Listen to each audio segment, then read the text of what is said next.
Hey, this is Brook. Let's have a little fun with an E minor chord study.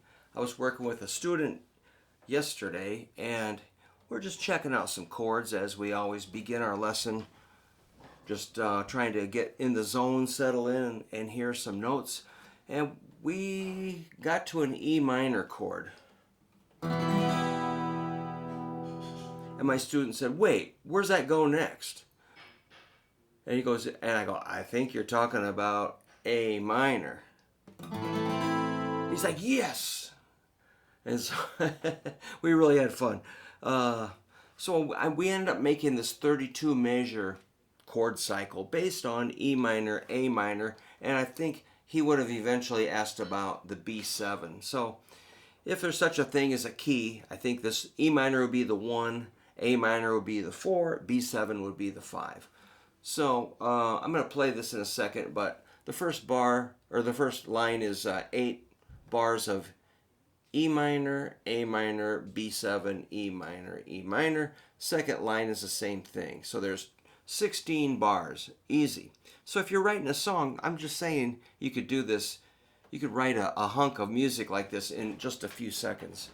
And then on bar 17, I did A minor, back to E minor, A minor, B7. That gets us to measure 24. And the last row, E minor, E minor, A minor, A minor. Here's a little surprise. E minor, B7, E minor, B7 for the last 4 bars. And so I was saying that when you build like a chord progression, sometimes I'll visualize like an apartment complex that I'm building. An apartment building, I'm going to have 8 apartments on the top floor, 8 on the next floor. Second floor has got 8 bars, and the ground floor's got 8 bars, and they just stack up.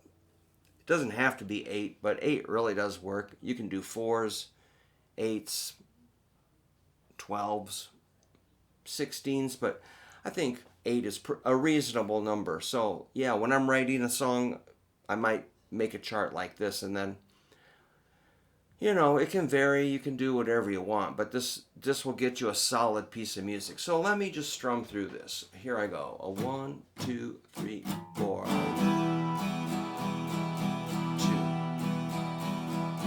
3, 4, 5,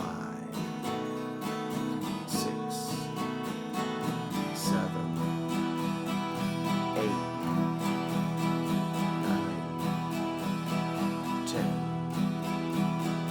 11, 12, 13, 14, 15, 16, 17, 18, 19, 20, 21, 22, 23,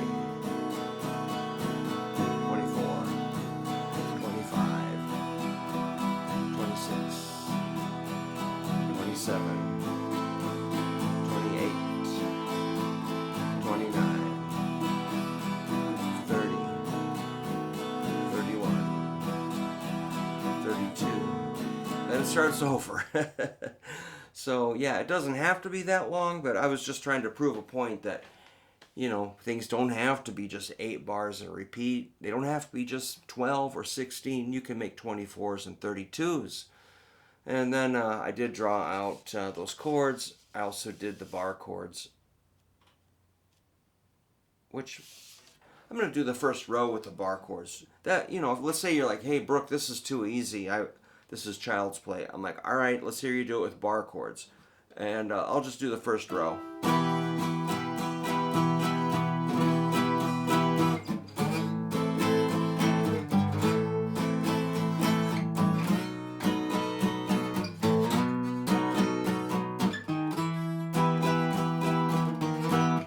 So I was kind of sliding into it, just trying to vary it slightly.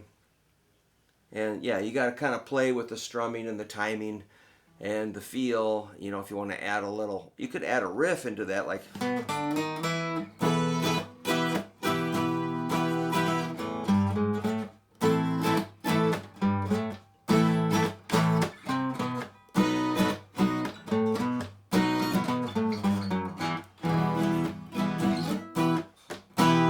So you can start to kind of bump it around and make some little breaks and stops and, you know, rumbling, strumming, whatever. Just have fun. All right, that's my idea. Let me know what you think. I would like you to write your own song and send me a video of you playing it, or maybe a garage band file. I have one student that uses garage band, and he sends me probably 3 or 4 little jams every week. I'm always curious to see what he's sounding like, and he is making progress, so it's nice to hear this guy working like that. So be sure to record yourself, and you might come up with something that you really like. All right, farewell.